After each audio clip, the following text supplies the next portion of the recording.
Hello， 大家好，我是小蝶。没错，我又剪短发了呀。我觉得我有可能就是为短发而生的。我是今年2月底刚烫的卷发。羊毛卷不到3个月，2个多月一点，我就把它剪掉了。每当我去倒腾我的头发，可能就说明我最近过得不是很好，需要通过斩断、抽丝来进行调整。OK， 这不是今天的重点。本期视频呢是想跟大家聊一下近况，包括我暂时不去星巴克兼职了，包括这次济州岛之行的整体感悟和总结，包括一些济州岛旅行的小 tips。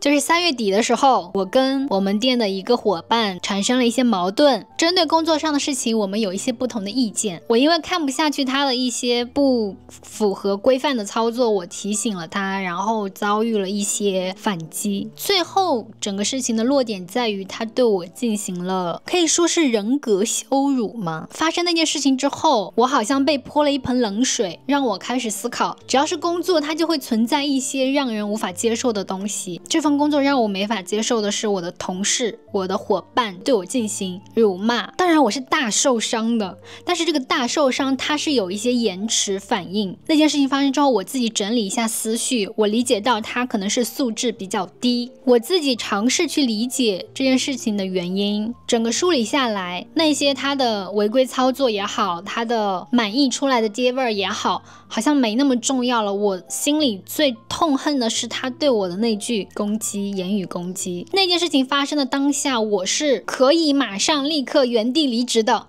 但是因为我很喜欢我的店长，我很舍不得跟店长搭班的日子，我也很舍不得这份兼职给我带来的很多正向的收获和反馈，我也很舍不得这个跟很多陌生人接触的机会。我就自我说服嘛，1个月之后我发现不 OK， 我常常想到那句辱骂的话，就会马上脱离当下手头在做的事情，就开始复盘整件事情。我觉得我不想要处在这样的状态当中了，所以我就跟店长说我想要离职。但是店长呢，他也非常理解我的感受，也尊重我的选择，但是他给我提供了一些我可能没有想到的路径，包括因为我是兼职，可以让我休息一段时间再回来，如果想要回去的话，我就很开心的接受了这个提议。我就先休息嘛，但是休息的期限暂时还不定，反正我又回到了不上班的自由状态。我没想到的是，4月底我进入不上班的状态之后，我开始规划我每天的日程。当我在咖啡厅里面写东西的时候，我的思绪突然又被那一句话带走了，我整个大崩溃，怎么回事？就算是我离开那个工作场合，我还是没有办法跨过这道坎，那到底要怎么办？我请问，我本来想说我要不要在我们那个工作群，我们那个店有一个群，我要不要在群里面就说，如果你不跟我道歉，我就怎样怎样怎样。在想这些话的时候，我心跳加速了，我在那边发抖。你不跟我道歉，我就怎样怎样，那个怎样怎样会消耗我非常大的精力跟时间。我想到这一点，我就开始害怕，但是我又非常需要他的道歉，他完全没有主动要跟我道歉的意思。我当时不知道怎么回事，就突然冷静下来了。在群里面有我们几个店里的伙伴嘛，我就艾特他，我就说2025年几月几号，你在店里面对我说怎样怎样怎样，我请你今天以内在本群向我道歉。蛮快的几分钟之后吧，他就回复说，哦，好的，对不起。然后好像我这1个月自己内心那么长时间的挣扎，他就得到了一个钥匙。我花了1个月，我终于想清楚了，我需要他意识到、认识到自己的语言对我造成了伤害，需要向我道歉。然后在那之后，我就去济州岛旅行了，回来到现在，我就再也没有想过这件事情了，好像我也是自己给大家一个台阶下了。这件事情告诉我，我真的很敏感。那这个敏感有时候可以帮助我创作，我可以看到生活当中很多小的细节，温暖的细节，但是也包括充满伤害的事情。如果我不把他的话放在心上，我应该不会那么痛苦。表面上我说他就素质很低啊，但是他说的那句话实实在在伤害到我，让这个问题持续很长时间，他的伤害程度就会越来越深。所以以后如果遇到这种事情，我要及时止损，我要及时的去满足自己的需要，包括要道歉也好，包括离开这份工作也好，反正我需要一个解决。这个就是我在去济州岛之前生活当中发生的最大的一件事情，也就是我暂停了星巴克的兼职。这份兼职呢，我从去年11月开始做到4月底。上一期 vlog 呢，我只是简单的把我在济州岛旅行的片段集结起来跟大家分享。那我觉得还是有必要来总结一下这次济州岛之行。首先，这是我第2次去济州岛，第一次是2年前的5一，没错，又是5一。我觉得4、5月份真的是很适合旅行的一个时间，包括24年我刚离职的时候是4月，我去日本跟韩国旅行，今年5一还去了济州岛。23年想要去济州岛的时候，是因为当时比较临时去定行程，去很多别的地方出国的话需要办签证，济州岛是免签，这也是济州岛有很多中国游客的原因，因为它对中国是免签。济州岛的话，它有2个市，一个是在北部的济州市，一个是在南部的西归浦市。第一次去济州岛呢，我们主要是在济州市以及东线的海边去玩，这个也是大家去济州岛主要会去的地方。这一次呢，我们就去了南部的西归浦市，就是想要去看一下第一次去没看过的一些景点跟风景。在济州岛，如果你没有国际驾照，没有办法租车的话，你要么就是跟车包车，要么就是坐公交车。济州岛公交车怎么说呢？它挺方便的，因为它可以到很多的点，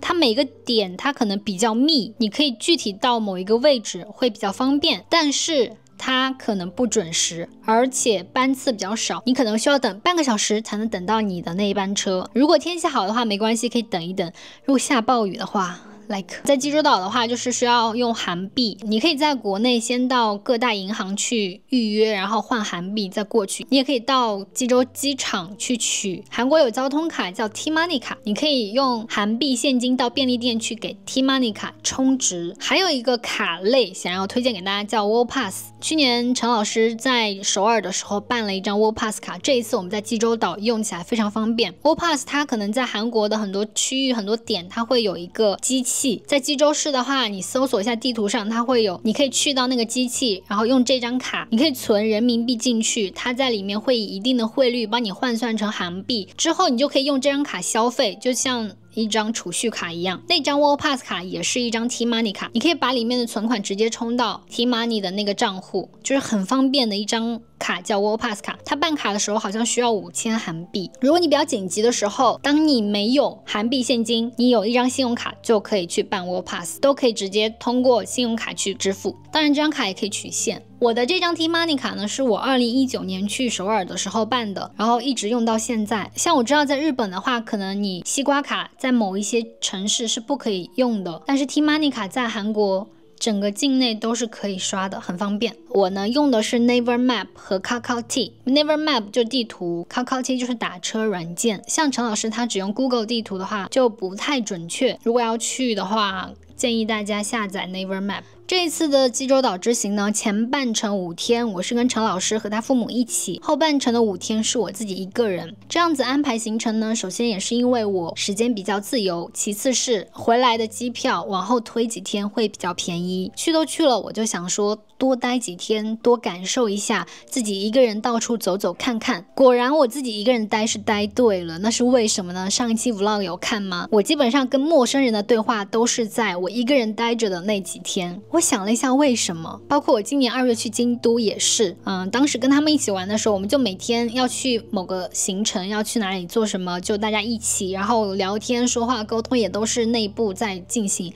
那我一个人待着的时候，我想要说话的时候，可能旁边我们就这样聊起来啊，很常见。我们这次旅行呢，主要是陈老师在做攻略，其实也没有怎么做攻略，因为感觉济州岛还挺熟悉的，没有特别强的陌生感，因为也都是挨得比较近嘛，从上海飞过去，飞机1个多小时一点，再加上之前也去过，交通啊饮食啊什么都很习惯。因为我们的旅行方式也不是太打卡型的，行程安排的非常松散。比如说我们第一天 check in 之后，我们就在周边逛逛市场啊，看一下海边啊，玩一玩公园里面的运动设备啦之类的，就是还蛮休闲的。第二天天气很好，就去骑行好了。因为我2月份去京都的时候，一个人骑行的体验也超好，走路看到的风景跟骑车看到的风景是不一样的，我觉得2种都需要。我们其实有骑偶来小路的一段，看到很多徒步的人。我们这一次可能选择骑行的方式，下一次也会希望说去徒步。环岛偶来小路适合徒步或骑行，沿途欣赏海岸线和村庄。这次一个人旅行的时时候，第一天去海边，然后又去爬了小山，然后自己看了日落。第二天因为下雨，所以整个人心情也不是很稳定，也不知道要去哪儿，就开始自责，怎么没安排好啊，怎样怎样。你看旅行的时候也要给自己这么大压力吗？我请问呢？反正我就想说随便走走吧。然后走到一家咖啡厅门口，就看到几个徒步装扮的女性，因为看背影是完全看不出来她们年龄的嘛，又有戴帽子啊之类的，听她们讲话台湾人。然后我就悄悄跟了几步，因为我不太好意思直接冲上去就说嗨，我可以加入你们吗？这种勇气有限。然后我就跟他们走了2步，我发现这个偶来小路真的有点意思，它会带你走到非常窄非常海边的小路上去，一般人是不太会自行摸索过去的。跟他们走到一个海边的礁石上，我就跟他们打招呼了，跟他们说可以加入你们吗？然后他们是4人行，其中有一位需要拐杖的阿嬷，他60多岁了，快70了吧。对，他就跟我聊的比较多，其他3位可能走得更快，稍微在我们前面一点，他就跟我聊了很多，就说前几年他有去西班牙徒步，也有去意大利徒步，以月为单位的，要么1个月，要么2、3个月，这种9州的偶来小路他也有走过。济州的偶来小路，他说去年还是前年已经走过1次了，今年是第2次来，上一次来是冬天，想要春天再来看1次啊！我心想，哇哦，真的好酷哦！我可能当时也反复的跟他说，哇，好酷哦，哇，好厉害哦，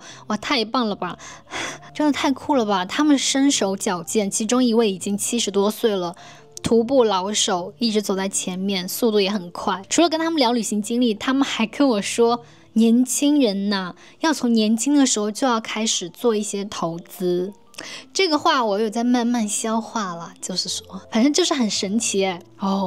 我为什么这一次会跟这么多陌生人有深度的对话呢？是因为我一个人没有安排行程。如果有人跟我聊天，我想着说，反正我等下也没什么事情做，要不然就聊吧。虽然聊到最后也是会有一点疲惫，但是还是觉得聊天这个过程很有意思。我什么时候还能再跟这个人见面并且聊天呢？是谁安排我们在这个时间点同时住到这一家民宿的同一个房间里？很奇妙。我觉得我在旅行的过程中，我好像进入了另一个时空，在那个时空里，我不需要工作，我没有现实生活中的各种烦恼，我不需要经营人际关系，跟我对话的每一个人都非常友好。韩国人生活真的很有仪式感，每家民宿都有免费的麦片牛奶。为什么我自己在家 right now 在上海，我就懒得去买麦片和牛奶过来准备早餐给自己吃呢？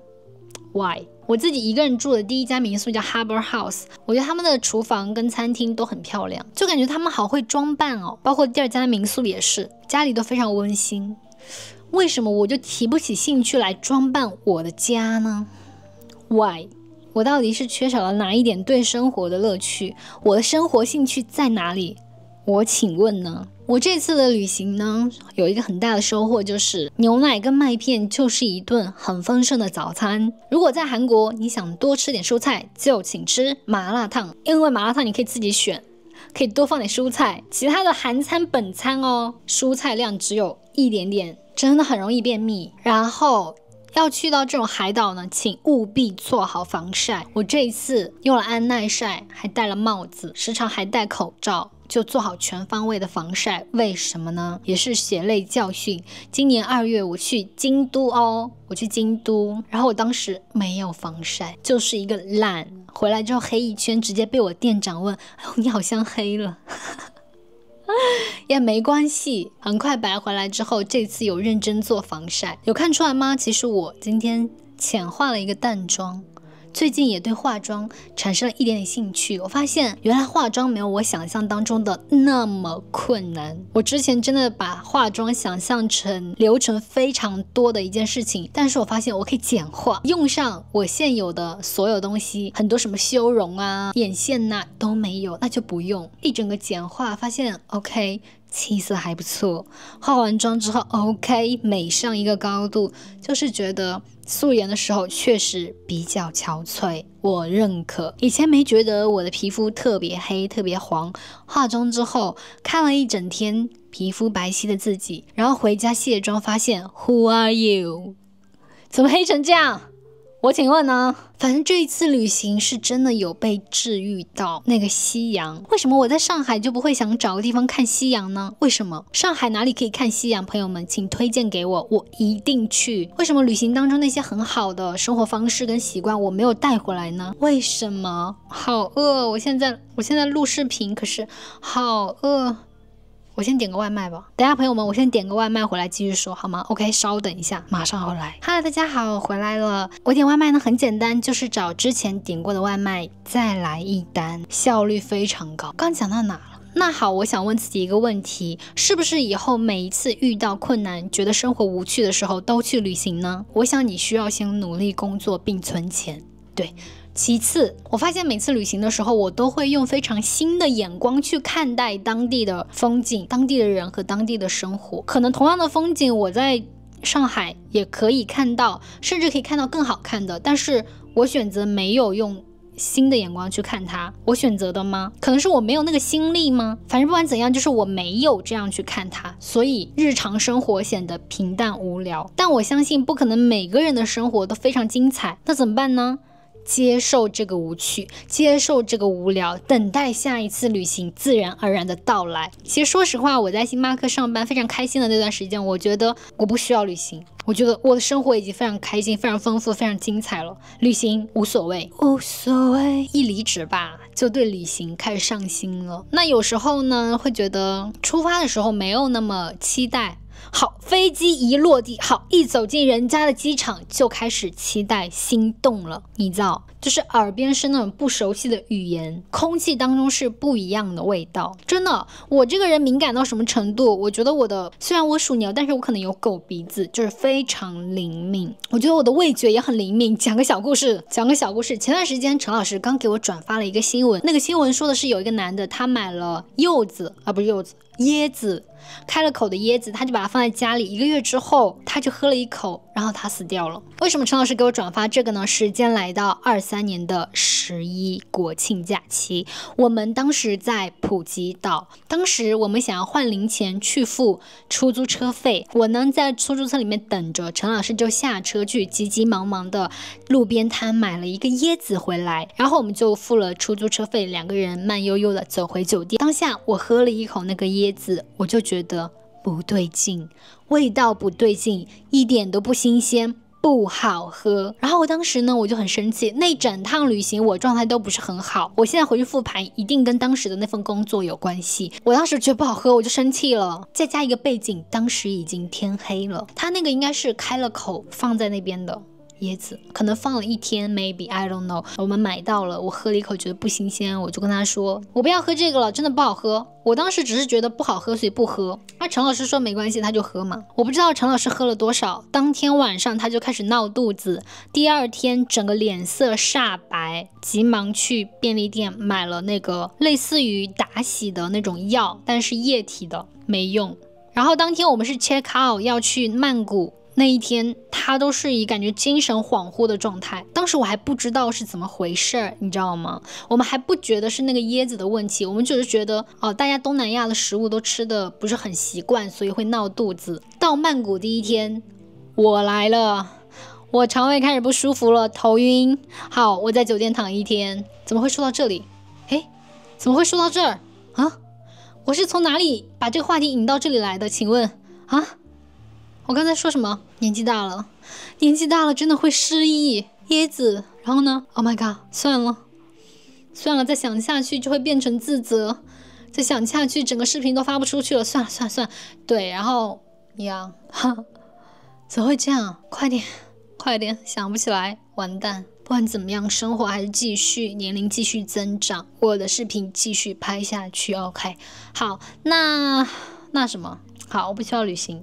对，当时觉得不需要旅行，然后又需要旅行了，然后又去了，然后呢 ？Oh my god， 不行，暂停一下。好，我回来了，精神状态调整好了。对，然后呢，再来简单的补充一些小 tips。在我们出行之前都要订机票、订酒店，对不对？我建议大家是多平台比价，可能各平台的优惠政策不一样。我的这几年的出境旅游，一般都会住宿的话，在 Airbnb 啊。Booking 啊、Agoda 上面去搜索一些民宿。像酒店的话，可能就是携程啊、飞猪啊，稍微看一下。大多数就在 Airbnb 上面就定下来了。因为这几年住民宿的体验，我麦克风没开，继续。看来精神状态没有完全100%恢复，还差一点。等一下哈。对，这几年住民宿呢，体验都比较好，而且没出什么大问题。然后在济州岛的这一次，我一个人旅行呢，也都是 Airbnb 上面订的，差不多是200到300一晚上，有可能是一个床位，有可能是一个房间。但是卫生间、浴室啊、厨房这种都是公用的，我 OK。食物的话哈。我自己是蛮适应韩餐的，比日料更适应，因为韩餐它会有辣的，也会有酸的，像泡菜啊之类的，我就很喜欢，完全适应，完全 no problem。然后，如果你到了一个陌生的区域，不知道吃什么，你就可以上那个 Google Map 或者是 Naver Map 上面点一下那个附近的餐厅。应该会有一个按钮是选择餐厅，然后它就会出现周边，注意看一下评分。这一次我在济州岛唯一踩雷的那一家呢，它评分就是中规中矩。我自己可能运气不太好，吃到它小菜里有头发，我就把那一盘小菜先挪开。OK， 我们主食是面嘛，我就先吃面。哦，我吃了2口，看一眼窗外的风景，发现 Oh my God，面汤里面有小小的飞蛾1只，没错。那我自己呢是会一点韩语的，我就跟那个老板娘说，好像有蚊子。她过来之后用那个筷子拨弄那个飞蛾，说啊，这个不是蚊子啊，这不是蚊子。那我其实当下想说，那请问这是什么？她就把它拨开弄出来，然后说，就是可能它是我做完之后它飞进去的，因为是海边嘛，所以就可能需要理解一下，巴拉巴拉就重新给我去煮了一份，没问题。我当下还是接受的。然后我吃的是海鲜拉面嘛，我就吃那个面 OK 没问题 OK， 汤也还行吧。然后吃虾吐掉了，然后吃鱿鱼勉强吞下了，就是那种我自己味觉前面讲的椰子水是讲嗅觉跟味觉很敏感这个点对不对？我想起来了哦耶，我想起来了。好，接着我们现在讲的那个虾跟鱿鱼完全不新鲜，因为我吃到过新鲜的是什么味道，这个就是不新鲜。吃到这2个之后，我整个后半段啊，我就剩半碗没吃。所以呢，安慰自己去便利店买了巧克力跟牛奶。所以呢，人呢还是需要好好照顾自己。对啊，我就是味觉非常敏感啊。那椰子水，我第一口就知道有问题啊，幸好没有喝太多哦。坏了的椰子水，大家千万不要尝试。第一口稍微有点问题，请先吐掉并漱口，谢谢。希望大家身体健康。我记得还有一个点，就是在韩国的星巴克，如果你4个人进去，你只点3份饮品或食品没关系，我们亲测是 OK 的。然后我就想到说，我在星巴克工作嘛，其实有蛮多人他会不点饮料，就坐在星巴克的那个公共区域里面，用桌子椅子啊，甚至还会来拿纸巾之类的，我们都没有任何的阻止、反对或者是脸色不好。一般在韩国的餐饮店，比如说餐厅啊、咖啡厅啊，就是每个人都需要点一个东西，好像在日本也是一样的。我们当时在宇治吃抹茶，一人点了1份，真的吃不下很多，但是人家规定是这样，就你想吃的话就必须要点。没关系啊，我们到那边啊，就是要按照人家的规定去做啊。但星巴克好像不是这样，也许是那一家星巴克是在旅游区，人也比较多，他管不过来。我们在国内的餐厅，一般我们想要去吃这个餐厅，如果它里面没有满员，外面没有在排队，我们就可以直接走进去，基本上就是想坐哪个位置都不会被阻拦，就是你想坐你就直接进去坐了。但是在日本，在韩国，尤其在日本，我自己的体验来说，你要去餐厅，你必须在门口等着，你先跟服务员打招呼，你在门口等着，等他来领你进去，坐在某个位置，你不可以直接大拉拉的就走进去了。这次我在济州岛住的第2家民宿的房主大姐，她跟我聊天聊了很久嘛，她就有提到一个文化差异，因为她那边是民宿嘛，需要住客自己去处理垃圾分类的问题。在厨房里，它有一个区域是专门，比如说纸类、plastic 塑料，还有一个小分类，再一个一般垃圾类。在韩国有 plastic， 就是我们印象中的塑料瓶，这种叫塑料。另一种像包装纸、吸管外面的那一层塑料纸，那种在韩国叫皮尼乙烯基塑料，它跟 plastic 又是有区别的，这个在韩国是要分开放的。那对我们中国人来说，这两种可能都属于塑料。我觉得在这种很细节的生活习惯上的差异也是蛮有意思的。你到另一个国家去旅行，你会发现这些小的细节。话说回来，我现在已经回到上海，要继续过我的日常生活了。虽然暂时也还没有想要回去星巴克上班，但是已经脱离了旅行的状态，我就要好好想想面对日常生活的方法。比如说，要天天点外卖吗？年初是谁说今年要学会做饭的？请问，今年已经过去快一半了。什么？冷静，怎么回事啊？时间过得好快啊！早餐可以试着给自己弄面包、麦片、牛奶，对不对？旅行当中的好的体验，是不是也可以在日常生活当中去复制呢？对吧？我到底是需要旅行，还是需要一个彻底放松的时间，去看看新的世界，看看从来没见过的自然美景，从来没见过的人的生活方式？是不是只有看得够多了，我才能坚定我的生活方式也可以，也是合理的，也是可以继续的？你知道我每天的小脑瓜子里面也是想很多东西的，我很喜欢思考，但是有时候光想是想不出答案的。我就是需要去外面看看别人的生活，我就是需要 OK， 我这边试试，我那边试试，试着跟人交流啊，试着反正就是试试啊。我翘个二郎腿，算了，放下吧。我觉得旅行是很棒的体验，当然我的日常生活也是非常重要的体验，棒不棒另外说哈。我今天讲了好多废话，但是我觉得我特别需要这样的时间去讲这些废话。我觉得讲完我就理清了很多东西，所以今天这期视频到底有没有旅行小 tips？ 应该有吧。有没有旅行体验？有吧，感受都有讲蛮多的。反正就是谢谢你们看到最后，我们下期视频再见，拜拜。结束就是这么突然，就像生活当中的惊喜也会非常突然的到来。比如说现在我们家旁边有人开始装修了。